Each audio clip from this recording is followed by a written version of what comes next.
We're live and recording. Very warm welcome to everyone who's listening in to this very special podcast that we have with the president of MGM Alternative, Barry Poznick. He's joining us all the way from Los Angeles. Barry, what a pleasure to have you today with talking to us. Thank you so much. I appreciate being asked. Fantastic. Thank you. Barry, just to get us started, I'd love to start off from your own personal journey. Essentially just talk about how did you come about to MGM Alternative, and then we'll actually sort of talk about what MGM Alternative does and the current challenges and the current exciting initiatives that you're rolling out. Sure. Well, I grew up a pop culture obsessed child of the 80s. I grew up in New York, and I loved the idea of show business, but I didn't really know what it was. This was in this was decades before YouTube existed. So the idea that we got video cameras, like that was the era that the video camera was introduced on a consumer level. And so I begged my parents to get me one, and actually tricked my mom into getting it for my dad for his birthday because I wanted it. I wanted one so badly. And then I used it. My friends and we would make videos of everything. And, there was no distribution platform. We just made them for ourselves, and it was a really interesting, fun time for me to just experiment creatively, learn technology, learn about lenses and lighting and just stuff that Wow. I, became sort of self-taught because I wanted my videos to be better. And I was copying what I saw on TV, and MTV was big. So I would do Dutch angles and sort of, it was really fun. And, but I didn't know that could be a career. I didn't know where it was going to take me. And I went to college. I didn't want to, my parents made me. And I'm glad they did. And I studied communications there, and I learned a lot. And I got the opportunity to internship at different small productions and learn a lot, met some people. And then when I graduated, I got the opportunity to become a production assistant, which is, the low man on the totem pole at a daytime talk show called Sally Jesse Raphael. And it was 1990, 91. So the daytime talk show boom was just sort of in full force. And I knew who Sally was, but I wasn't a viewer. It wasn't my dream job. I had no idea what I was in for, but I was working in television. And so, they say when a door opens, go in, so I went in and I met incredible people who I'm still lifelong friends with, 30 plus years later. I learned so much from the executive producer, from the host, from all the other segment producers, and they taught me so much. But what I didn't know then, that they've since shared, that they saw something in me that warranted them putting that effort in, right? I was first one in, last one out. I loved the idea that we got to make an hour of television every single day. Like every day I got to show up for work and was like, let's put on a show. Like it was hilarious. And so at that time we were doing everything from, we'd have celebrities like Brooke Shields would be on for an hour, and then we'd have to figure out what are we going to do with that hour, right? And we'd have to surprise her with the Princeton University marching band, and then her mom would come on, and then this, it was really fun. And then we'd have topics where it would be like, my daughter dresses like a tramp, and it would be moms on with their daughters. It was always exciting to me. And I knew that even though I never dreamed of being in daytime, I was like, these are my people. Everybody was hustling. We would have people backing out of shows the night before or not showing up the morning of. Like it was crazy. And there was no internet. There was no social media. When we would be flying somebody in, we would have to fax them their airline itinerary. Like it was just a different era. And I loved it. And I learned so much. And I got to work in the daytime world for a few years. And I also went on to produce Joan Rivers' daytime talk show. She won the Emmy for that. She did it for about 5 years. It was really fun. And working with her, I got to work with more celebrities and in more comedy. And that was a big piece for me because I wanted to, it was a little more show busy, right? It was less about the kind of real people problems and now more about Hollywood. And so off of that, I got the opportunity to come out to LA And all my friends in New York said, and family were like, you're going to hate it out there. Everybody's shallow and stupid. I don't know. I met my people. I came out here and I loved it. And I was like, I guess, and it was another whole sort of world of opportunities that opened up. And so I worked out in LA in daytime as well for a couple of years. And then I started my own company. And when I started my own company, I, I came from a very supportive family, entrepreneurs, business people. Everyone was very supportive, but nervous for me to go out on my own. And what was I going to? And I built up a little company, and we did. We did shows for MTV back in the day, which I had interned there. So now being able to sell a show there, and I sold multiple shows there and did a lot of big event programming with them. And I loved that. And I built my business sort of team up as I was selling more shows, and then eventually sold shows off platform. We did a show. Our first big show off of MTV was on Oxygen, which had just launched, and it was with Chelsea Handler. It was her first time on TV. We discovered her in a comedy club, and we had created a show called Girls Behaving Badly. And it was essentially, prank show with a group of girls and young women who we sort of saw as like the bad girl version of Sex and the City, because Sex and the City was so phenomenally successful. I said, since my girlfriend and my sister and people always said, oh, I'm like that one on Sex and the City. So I wanted to make a show that were like kind of the rebellious version. Anyway, so we did that for about five or six seasons on Oxygen, and continued to develop shows inspired by what was going on in my life, what people in my circle were talking about. So that was inspired by the women in my life. And then I got married, had a kid, and my wife, who was a magazine editor at the time and very successful in her own right, but was holding this baby who was a couple of months old, and sort of kind of teary-eyed. And my wife is not a teary-eyed kind of person. And I said, what's wrong? And she said, I don't know how I'm going to teach this kid anything. I don't know how, I don't remember what we learned in school. And I said, oh, babe, we're going to send her to school. We'll have tutors. We're good. And she's like, no, I really don't remember anything. And to make her feel better, I said, come on. I said, who gave America the Statue of Liberty? And she said, England. And I was like, ooh. I said, no. So I asked her a couple of more grade school level questions, and she got them wrong. She got one right out of three.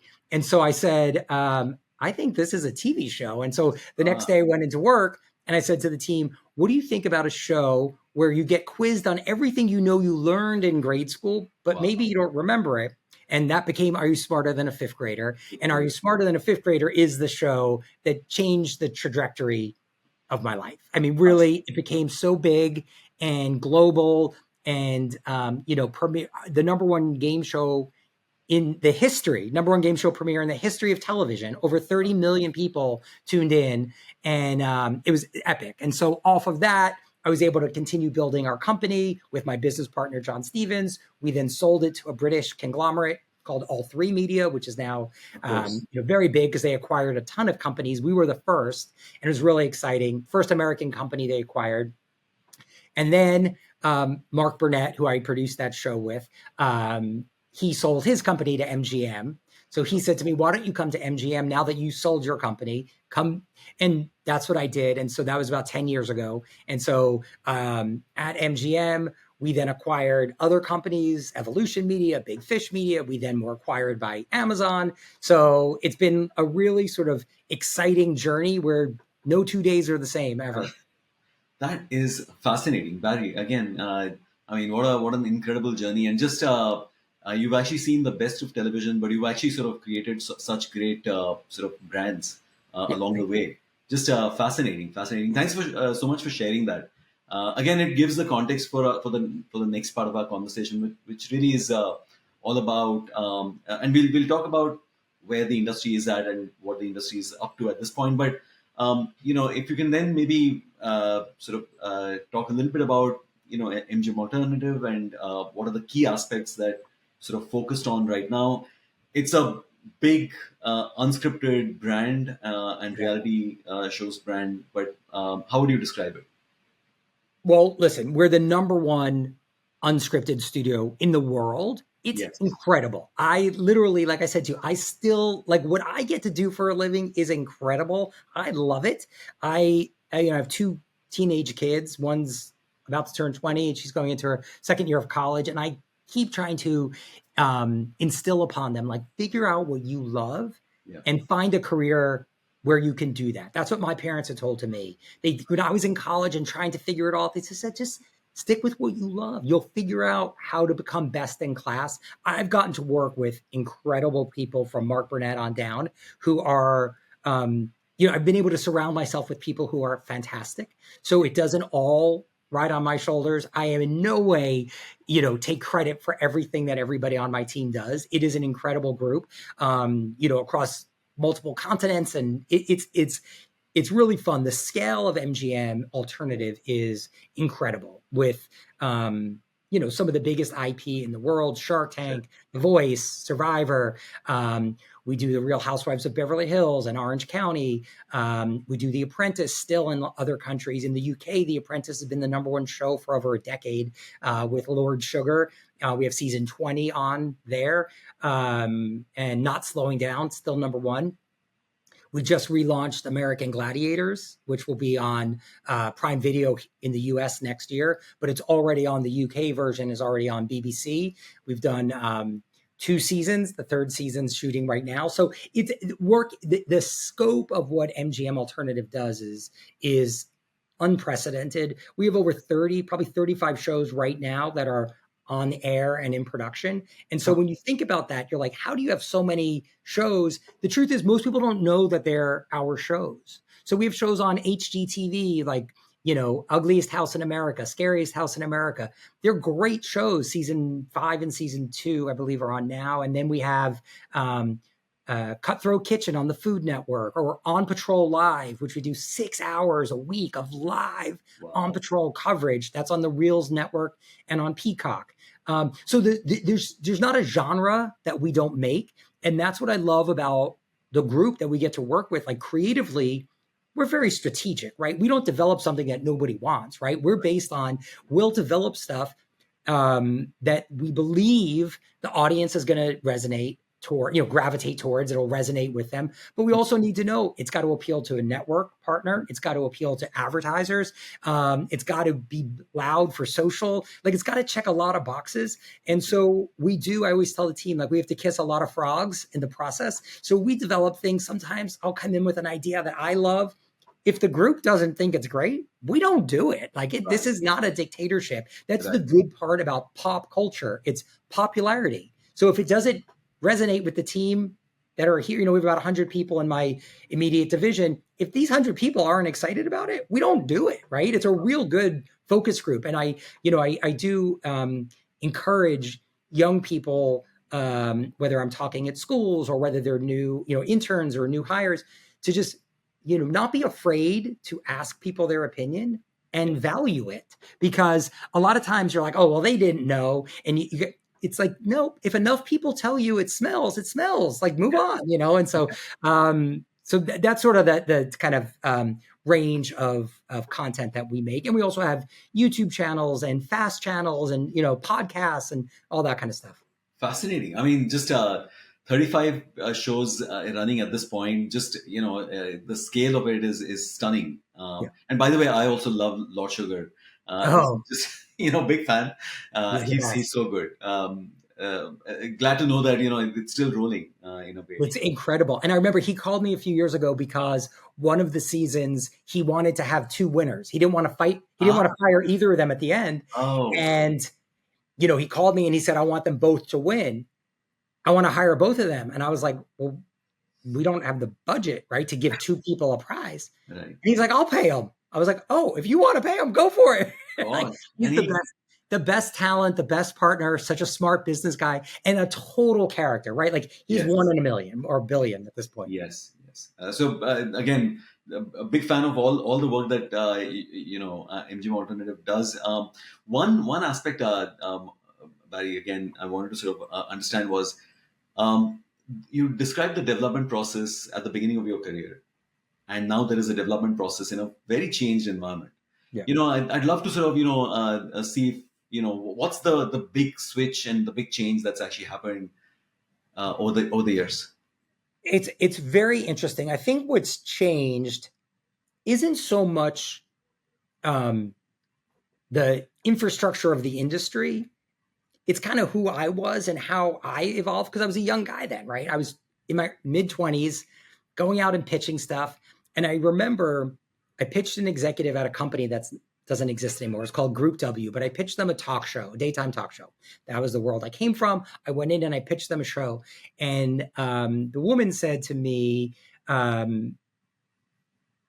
if you went into a bank today and asked them to lend you $10 million, would they lend it to you? I was like, no, God, no. And she said, right, because they want to know that they're going to get their $10 million back plus interest. They want to make money off of that. She said, so to launch this show is going to cost $10 million. Wow. I don't believe that you and your little friends who you want to have host the show are going to bring that money back to me. Right. And that changed the trajectory of how I ever thought of development again. Every idea needs to be profitable. And how are we going to make it profitable? And now we have more levers to pull. That part we didn't have then, right? So the development, now we say, how is it going to lean into social? How is it going to be distributed on YouTube? How is it going to drive sales for products that are either integrated into the show or advertisers that are sponsoring the show? All these other pieces now are part of the business of the development. But still, when it comes down to its core, it's got to be a good idea that resonates with a group of people, that and not everything needs to be the biggest hit, although we love big hits, right? But sometimes shows like On Patrol Live has such a strong fan base. They are engaged for the full 3 hours every Friday, every Saturday. They are on social. They are talking with our talent. Our talent on a show like that, because it's live, is engaging in real time with the fans. Like it's an incredible experience, and that is so unique.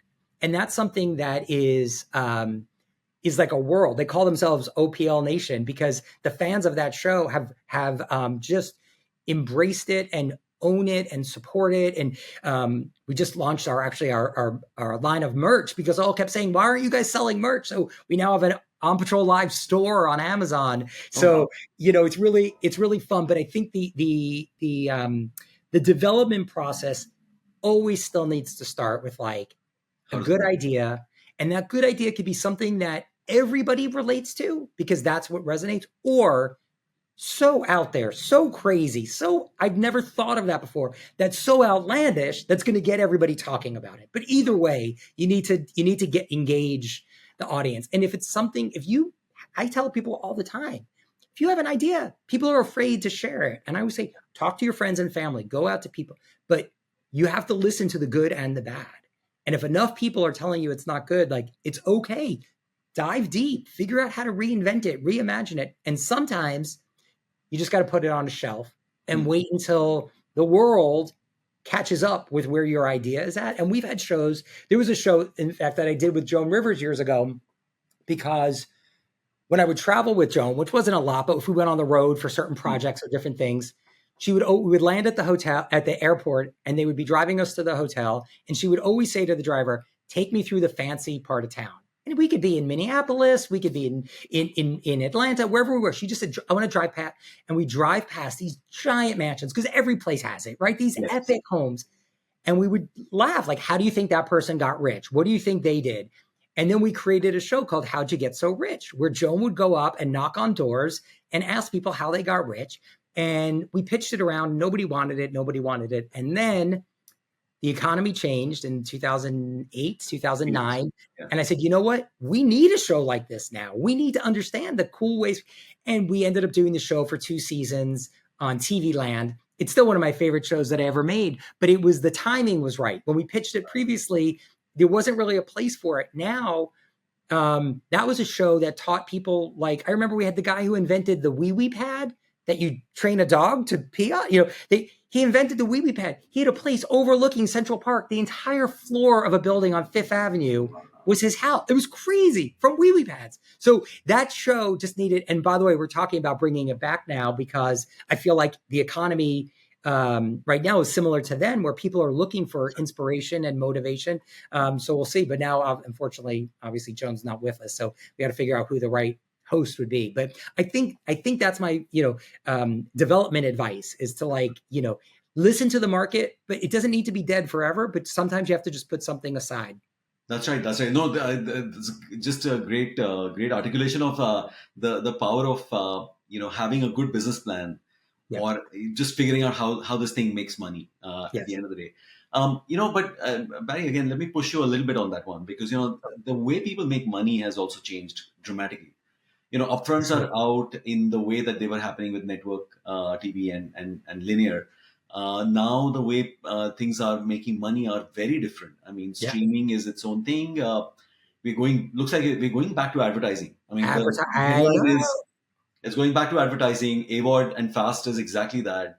And looks like the way YouTube makes money is very different. Yeah. We're also seeing by the way, some very interesting patterns on vertical television and micro series. I mean, just there are so many pressure points Yeah. on the industry. Uh, from your perspective, what's the ideal team look like that actually figures that part out? Like, this is a great story, this is a great concept, but on the other side, there's someone who's kind of like saying, "Hey, but math is not adding up." What does that ideal team look like at the development stage? Yep. So I will say this. This is another good piece of advice that we live by now, but I Uh, didn't always know this. I do not go out and pitch a show that doesn't have everything figured out. The idea, the talent, the uh, production model, the calendar, the financing, the potential sponsors. Sometimes we actually attach a sponsor. Sometimes we just have interest. But knowing all how we're going to distribute on social, what is our marketing plan? What grassroots do we expect? Like, all of those things, uh, because it is not like it used to be in the good old days when I was coming up, and you had syndication and cable and network and fringe and late night. And now it's all, even though we have more streamers than ever, that's right. it is so narrow, because the each place is buying very specific. Right. Before, we used to be able to take out one show, pitch it everywhere. Like Are You Smarter? We pitch it to all 4 networks in 2 days. Went to 2 each day. 3 of them made an offer. By the end of that week, we sold it to Fox. Gosh, It was a different time. It doesn't exist like that anymore. that's right. And so you just need to be very, very buttoned up. And I'm shocked, even when sometimes a friend of a friend or a person that I meet or someone will reach out to me and say, "I have the best idea for a blank talent competition, a business show, a follow doc." It's like nothing I've ever heard. And I'll be like, I'll take the meeting, because I don't take a lot of pitches Right. because we generate enough ourselves. But I'll take the meeting, and they'll come in. They'll have no deck, no reel, no plan, like nothing thought out. I'm like, you just think showing up here. And I think back to when I was that guy who pitched that talk show and was Right. told, "Hey, would someone lend you $10 million?" Right. It's like, now it's 10 times that, right? Launching a show these days, you need to ensure success every way you can. And so I think monetizing across YouTube is really smart. I think YouTube is essentially what syndication used Yeah. to be, right? We used to want to get enough episodes so we could put it into syndication. Now our YouTube channels are really, really profitable. And so we have shows that are in daytime syndication, court shows, and those court shows also each have their own YouTube channel. They also each have their own fast channel. So the monetization is the same product, the same tape, but we're meeting people where they're at, right? Where the viewer is. Whereas before, we used to sit back and say, like, we'll put it on in syndication, and the stay-at-home moms back in the 80s and 90s, they'll find it. And that changed real fast, because the stay-at-home moms were going back to work. Other people who wanted to work were out of work. Who was home? Who were we making this for? So, like, back at Sally Jesse, I remember they used to say Betty Bowling Alley was like our target. Like, we wanted that mom who once a week would go out bowling with her lady friend. But now you're making a show, you don't know who's going to find it where. And so that's why just putting it out in many places. I think also merchandising, making it monetizable with Right. merchandise, and not just merchandise that's like a logo, but what are you selling? What is, Bravo has obviously done this with so many of the housewives, where they've actually launched brands. Certainly Shark Tank, we've done billions and billions of dollars in sales off of that. Right. We don't share in that. And I don't, while I would love to just on a spreadsheet, balance sheet, but it's not the right tone for the show. It was about helping these mom and pop businesses. So for us to take from them, would it make sense? But I do think if you were to launch a version of that show where that is the conceit of the show, where you're under, that could work. I think people like Chip and Joanna from Magnolia, Fixer Upper, who are guest sharks this coming season on Shark Tank. I loved meeting them and working with them. They were so smart and savvy. I mean, you look at them and they have a real estate business and they have a vacation business and they have a Target line and they have a TV production and they have a magazine. Like that way of using the platform of television to, as all these tentacles coming off of it, I think is the future. Fascinating. I totally see that actually, just in terms of making every each of those avenues work in either getting more audiences or getting more revenue, or both. Yep, exactly, or both. Cases. One aspect that I want to sort of maybe deep dive into a little bit is about unscripted. And unscripted in the linear world used to play a role. 10 polls and lead in, and can this actually bring in new viewers and some of the new audiences. From a streamer perspective, how do you see unscripted? And the second question was that where do you think unscripted is from a themes perspective? What kind of topics, themes, are currently? I mean, is dating still hot? Is Sorry, wait, you're cutting out. I didn't hear the question. Sorry. Can you repeat I was that? actually asking about unscripted. What's in vogue at this point, and what role is that playing Oh, in for Vogue. themes? Oh God, that's a loaded question. I think because there's such a difference at different platforms. So Roku is very specific. So we do a show for them called Honest Renovations with Jessica Alba, which season 3 premieres, I think, tomorrow, August 14th. So, but season 3 is super strong. And that's a show that leans into a bit of how-to, a lot of star power with Jessica, real stories of heartfelt, deserving people. Like it's super Americana and is very on brand. For Roku, it's easy for advertisers to sponsor. Jessica's been part of the MGM family for years. She did her first MGM film over 20 years ago. So it's a real nice package. But we wouldn't necessarily bring the same show to Roku that we would bring to Netflix. Netflix wants scale, wants IP, wants innovative, and it's very specific to Netflix. And it's almost like back in the heyday of cable, when you knew something was an MTV show, or you knew something was a Lifetime show, or they were very specific. And I feel like the streamers are starting to, realize that they can't all be everything to everybody. And they're picking the lanes. I think what's universal amongst certainly, like I think Prime Video and Netflix and Hulu are production values. I think you're going to see a lot more of the scripted premium content, those dramas, the style of that coming into the production on unscripted shows.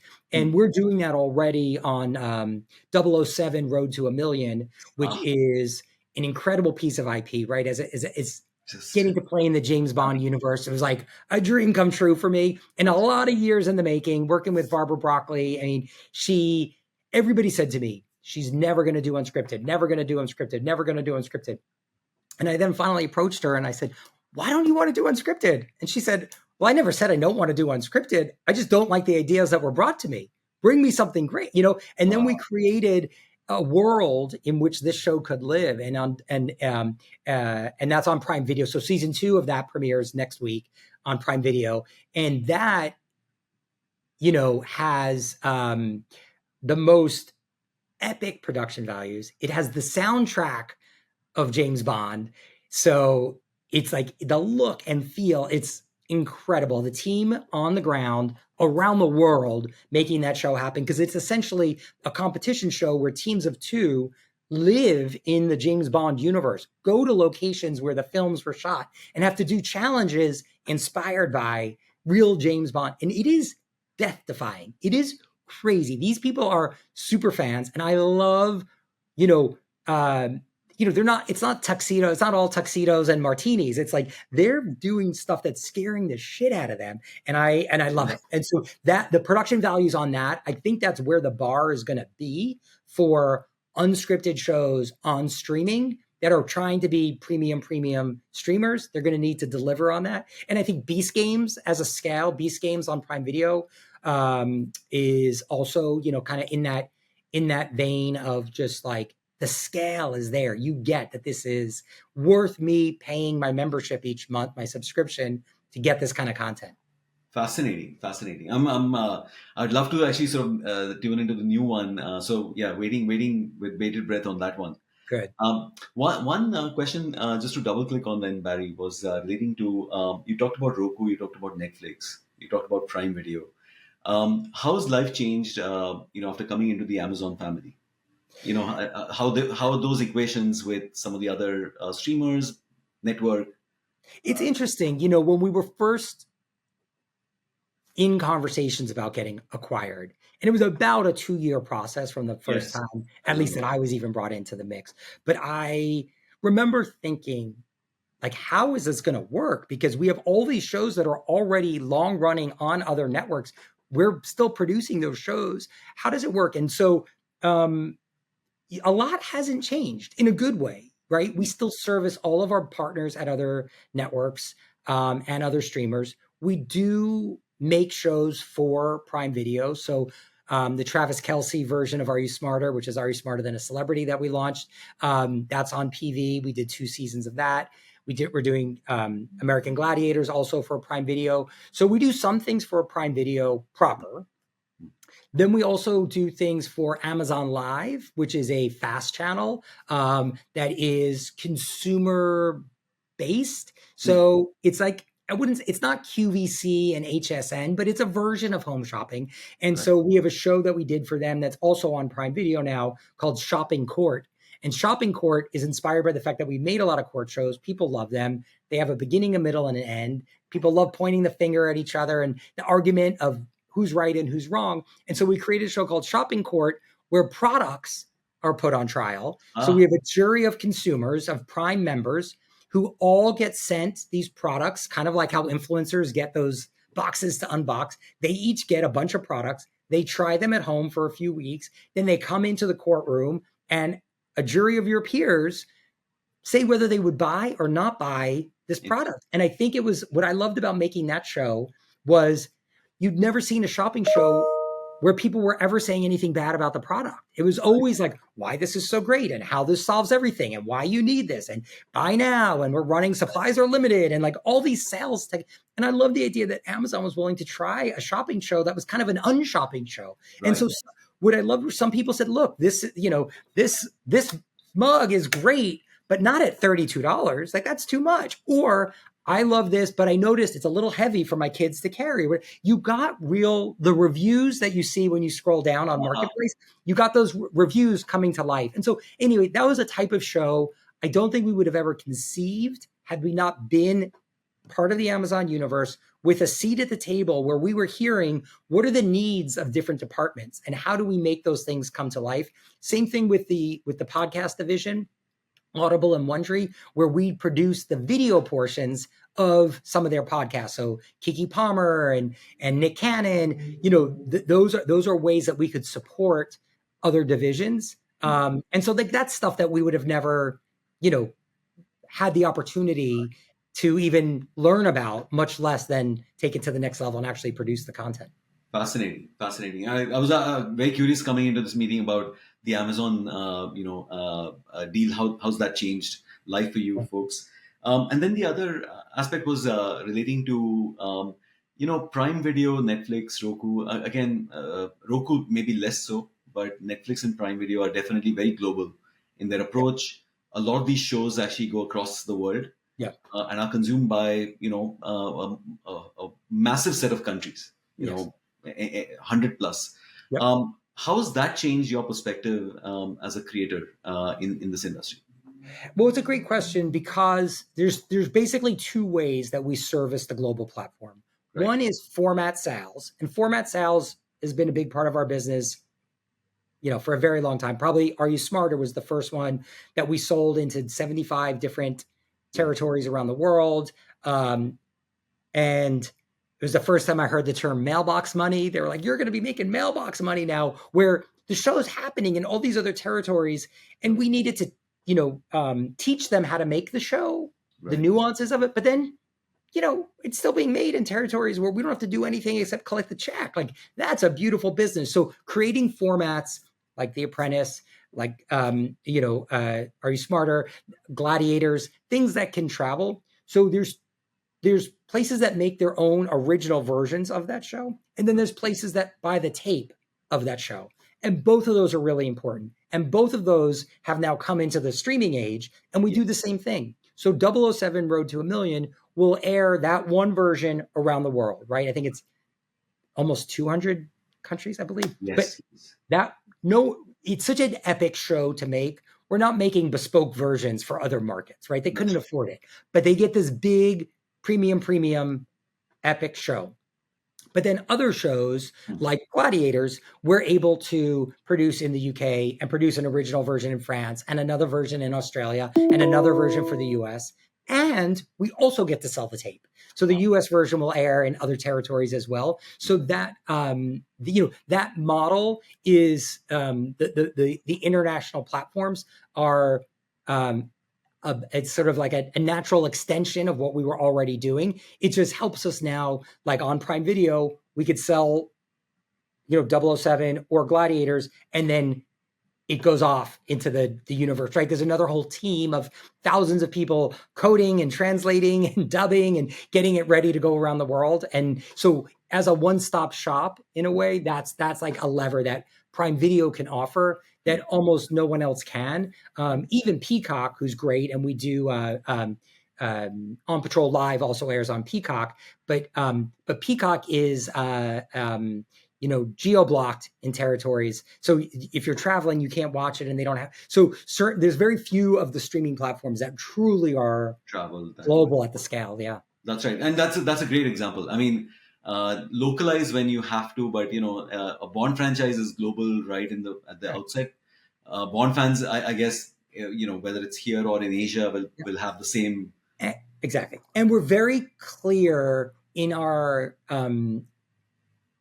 pre-production process. Where is this show airing, right? So when you watch Road to a Million, you are going to see everybody's represented. That's always been a part of our DNA as content makers. Going back to Survivor season 1, which I was not a part of the company back then, but oh my God, was I a fan of the show. And that you saw everybody. There was educated and uneducated. There was brown skin, white skin, male, female, old. Everybody was. That was why the social experiment still works. We have season 50 that we just shot. That'll be on next year.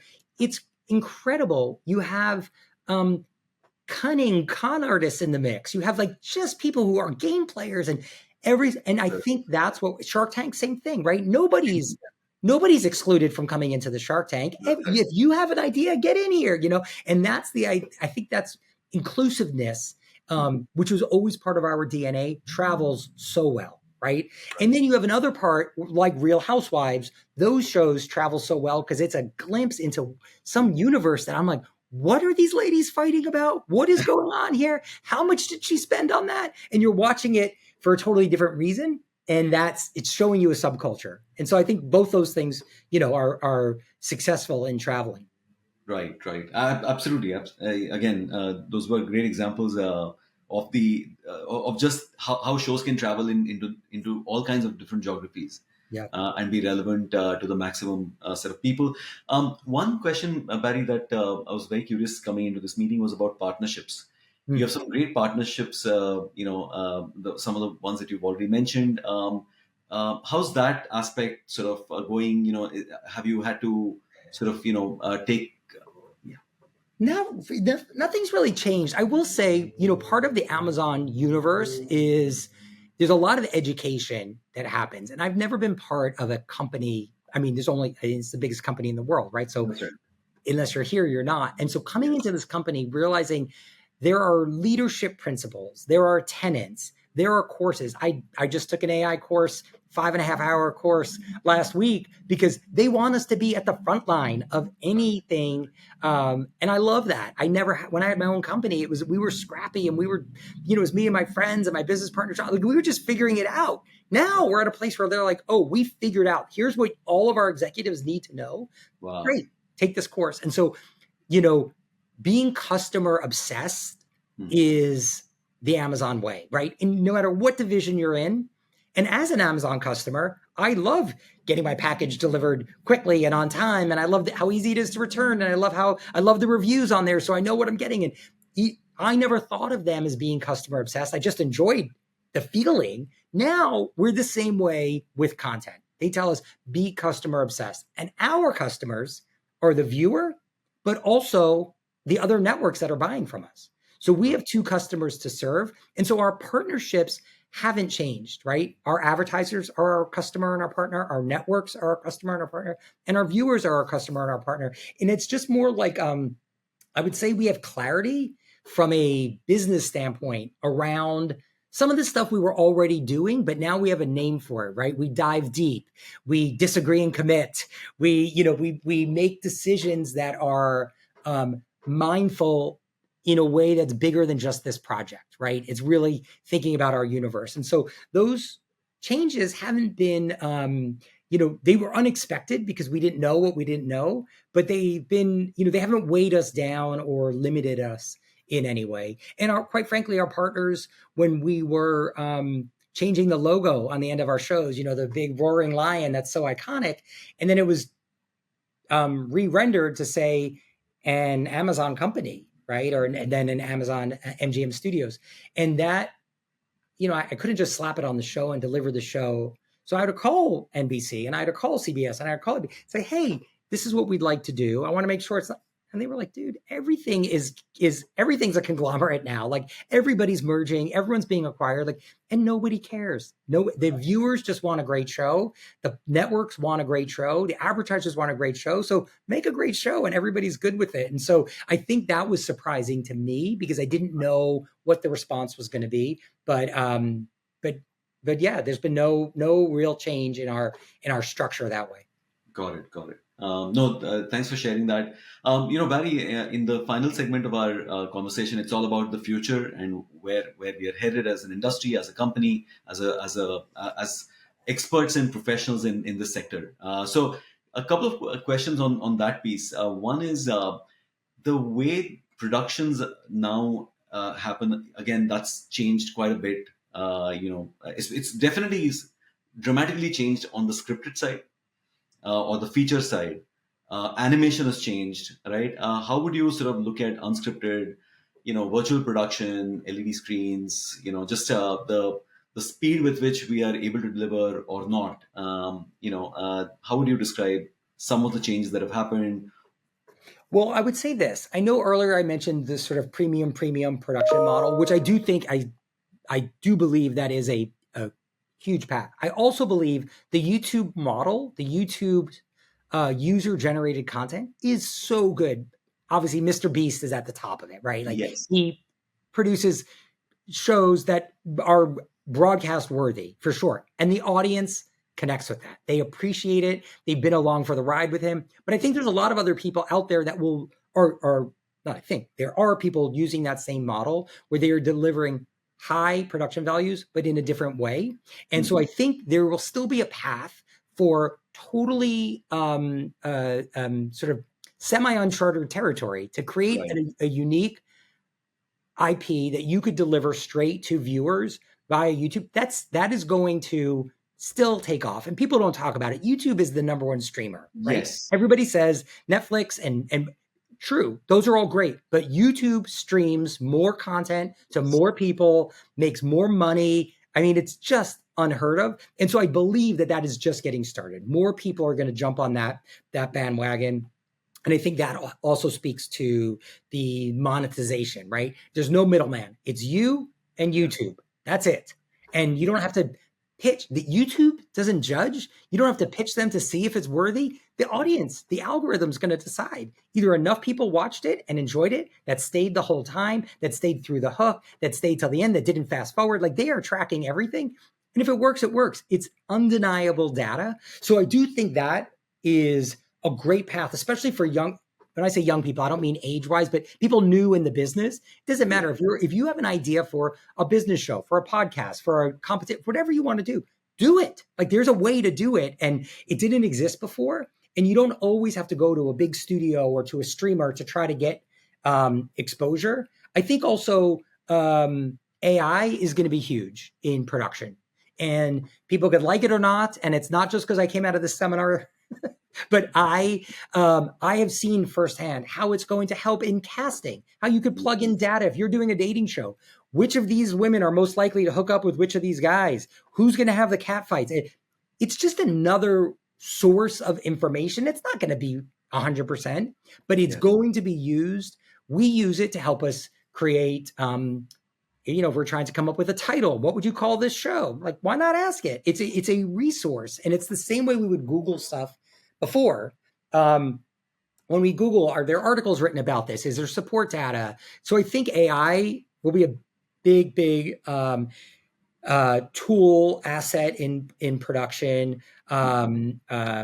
premium content, international still big. I think more, there's so many more imports coming into the country of formats that are proven in other places.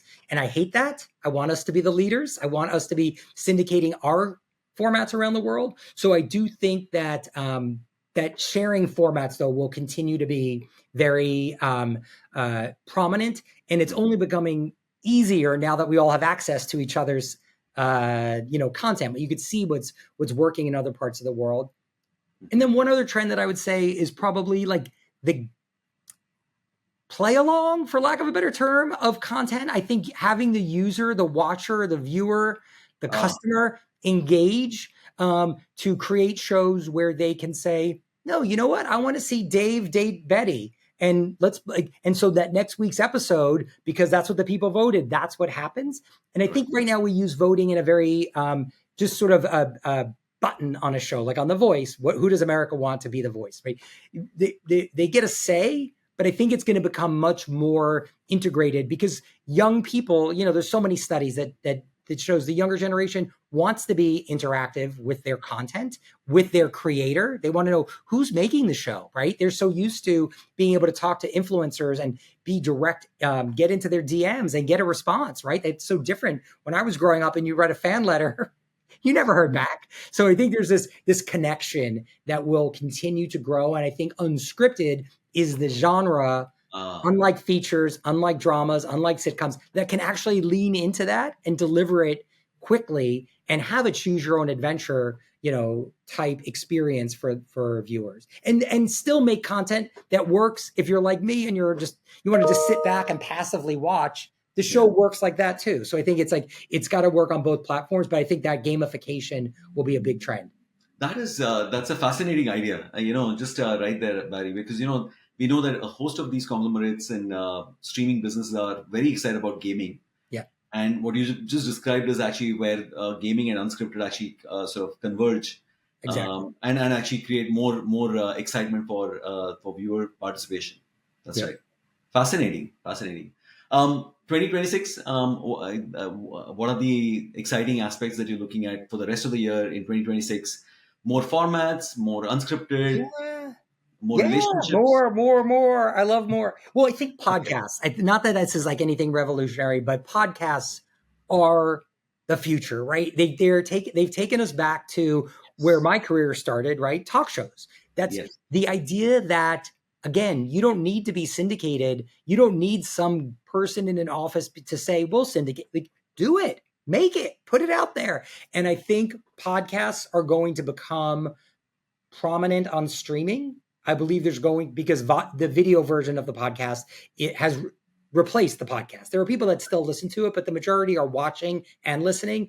And I think to see that you could host your own show, you could produce your own show, you don't need this entire expensive team, both production-wise and pre-production-wise, of figuring out formats and questions. Like, you could be a one-man band and you could be an expert in your field, and that's the qualifications that are needed. Or you could be a big celebrity, Amy Poehler, or certain people that are like have great podcasts that still are able to do them at a scalable, affordable, mindful production model. And they're so much more intimate. So I think that podcasts as television is going to be a big thing in 2026 and beyond. And I think selfishly, for me, the big thing for 2026 is we have American Gladiators premiering, which is so good. We just shot it. I haven't loved a show this much in a long time. Like Oh, it's moved me because I grew up with it. The idea wow. that we got to make it and bring it back with The Miz and Roxy Diaz and all the gladiators are